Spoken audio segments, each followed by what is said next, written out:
Espero que todos estén teniendo un excelente día. En esta ocasión me dirijo a ustedes para hablarles un poco de lo que es la asignatura de mecánica de los fluidos. Mi nombre es William Ernesto Rodríguez Rodríguez, soy ingeniero industrial y maestro en gerencia y gestión medioambiental, con un aproximado de entre 11 y 12 años de estarme dedicando a esta noble tarea de lo que es la docencia. Bueno, entrando en detalle en cuanto a mecánica de los fluidos, nosotros, como en cualquier área, necesitamos ciertos conocimientos previos para poder abordar las temáticas nuevas. En este caso, los elementos que sí necesitamos son los conocimientos de física 2 y lo que serían los apartados de matemática, puesto que dentro de las temáticas que vamos a desarrollar posiblemente necesitamos hacer algunas operaciones las cuales necesitan de esos procesos.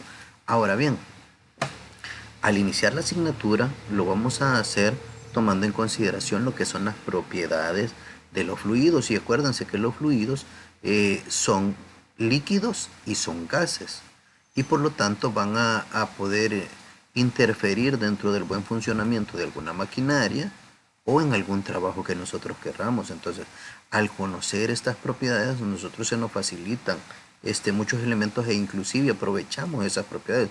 Por ponerles un ejemplo sencillo, yo vengo, llevo una mochila y de repente empieza a llover, pero resulta que dentro de la mochila no se me mojan los elementos que van ahí, los que están en el interior. ¿Por qué? Nosotros venimos y decimos por qué la mochila está impermeabilizada. Pero ¿de dónde se sacó esa idea de la impermeabilización o qué es lo que utilizamos?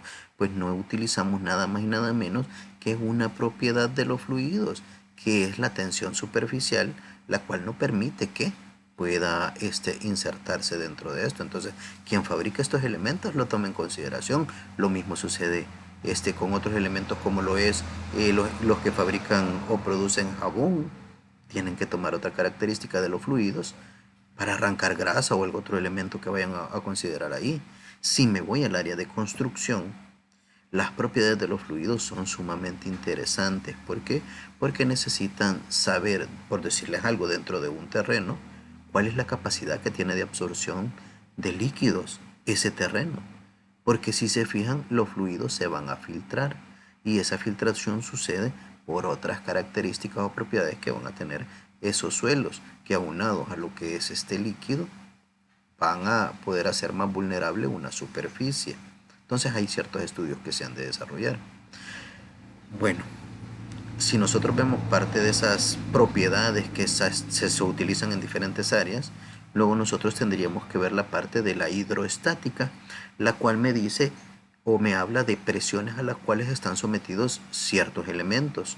Y de esas presiones, si se recuerdan, nosotros vemos aplicaciones, como por ejemplo el hecho de que estemos hablando de que yo voy a hacerle el cambio de gasolina, el cambio de aceite a mi vehículo, y de repente utilizan un dispositivo el cual levanta el vehículo con el tan solo hecho de presionar un botón a partir de la parte de las presiones hidráulicas que se transportan en esas mangueras y mueven un émbolo mucho más grande, por poner una de esos ejemplos.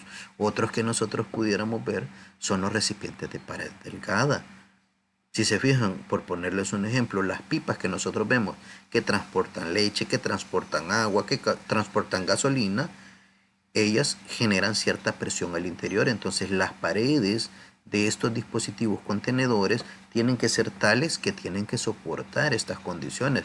Pudiera meterme también con lo que son la parte de calderas, en las cuales ese calor que genera dentro de los vapores hace que se expandan. Entonces el diseño de ese dispositivo, que también es de pared delgada y con las fluctuaciones de temperatura, se debe de considerar al momento de estarlo utilizando, por mencionar unas aplicaciones.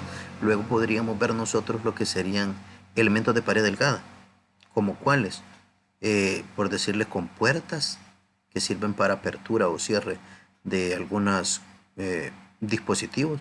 Por ponerles un ejemplo, en la generación de electricidad nosotros vemos que hay embalses o represas. En la parte baja de las represas utilizan toda la presión de agua que hay en la parte superior. ¿Para qué?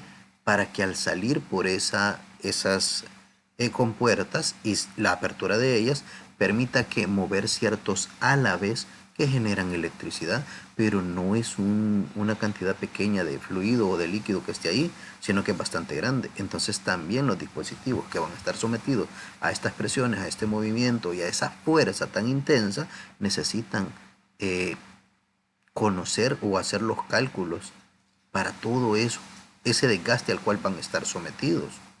Si queremos revisar otro apartado de lo que nosotros vamos a ver, vamos a poder hablar de pérdidas. ¿Pérdidas en qué? En cuanto a los transportes que tenemos de fluido.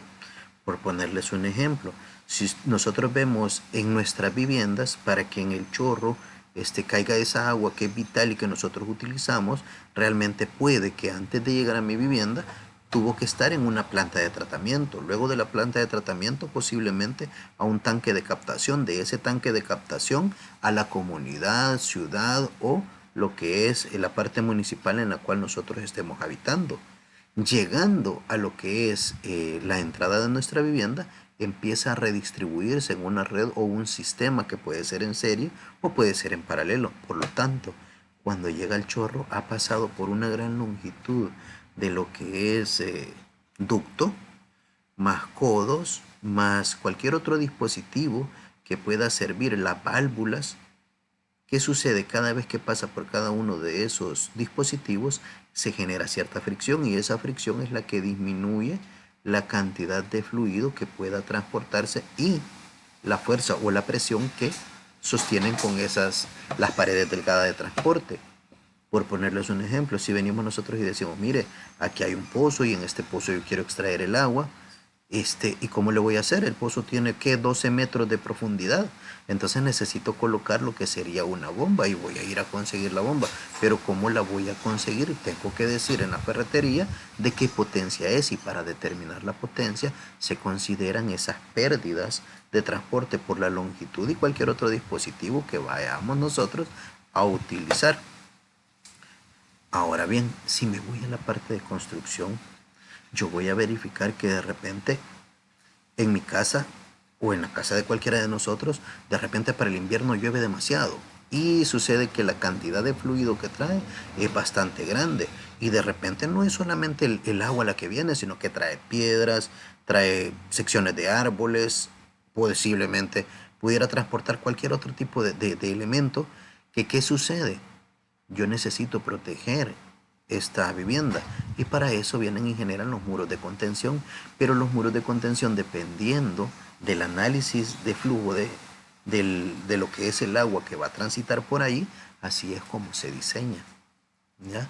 Porque si se fijan, nosotros lo podemos ver como algo muy sencillo, pero realmente la fuerza que tiene el agua y el poder destructivo puede ser bastante grande. Entonces, por eso es que se contiene muchas veces a través de estos dispositivos que pueden ser canales abiertos o de otro tipo que pudieran haber por ahí. ¿A dónde más vemos nosotros las aplicaciones? Miren, les acaba de mencionar por ahí lo que era la extracción de electricidad cuando les mencionaba lo de la represa, pero si se fijan, en nuestro país realmente lo generamos a partir de aire caliente. En la geotérmica se genera a partir del agua y de qué otra forma nosotros generamos la energía. No sé si se recuerdan, pero podemos también utilizar lo que son carbón para quemar, ya que como es fósil o es un derivado del petróleo es mucho más caro. Entonces por eso es que se buscan elementos de generación que van a necesitar, si debían a partir del quemado, en este caso de ese combustible, hay que comprarlo, luego procesarlo y todos los ductos que van a soportar esas presiones con ese calor necesitan ser bien calculados porque si no pueden haber daños bastante grandes y al final no se alcance el objetivo que pudiera tenerse dentro de esos elementos. Miren, nosotros vemos a veces que necesitamos saber cuánto vamos a soportar en función de las condiciones bajo las cuales van a trabajar estos dispositivos. Pues acá vamos a ver un poco de eso conforme vayamos avanzando.